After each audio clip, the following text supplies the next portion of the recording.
Well, the airport is really a completely transformed facility over these last few years.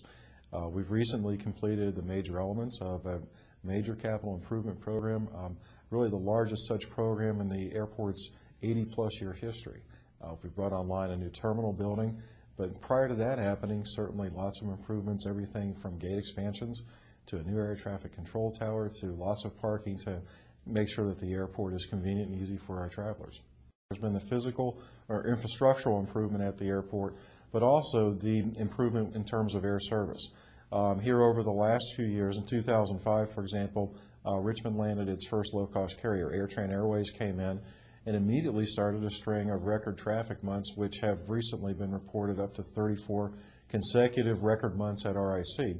About 9 months after AirTran came online, JetBlue arrived in Richmond as well. So with the arrival of these two carriers, we've certainly made a huge impact on what formerly were some of the most expensive airfares in the country. Now they're among the most competitive. We are right now in the middle of a master plan that will at least set the planning stage for that third runway going forward, and we're nowhere near hitting the capacity on what we have today. But if you have to put out a 20-year roadmap, where could we be? We're at 3.6 million travelers last year. It won't be long before we're at 4 million travelers. And then if you take a look at growth rates 20 years from now, we could be pushing 6 or 7 million travelers coming through the airport, and between 115 and 120 million pounds of air freight coming through the airport every year. We have larger carriers that you expect like FedEx, UPS, DHL, or Airborne Express operating from RIC, and we have capacity to do quite a bit more. We'll probably see 3 to 4% growth each and every year going forward.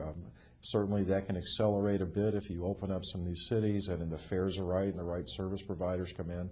But I think that we'll be in step with the region and not trailing the region. In the past, I think the region was almost outgrowing what the airport could do. With the changes that we've made recently, we're certainly in line to meet the needs for travelers today and well into the future.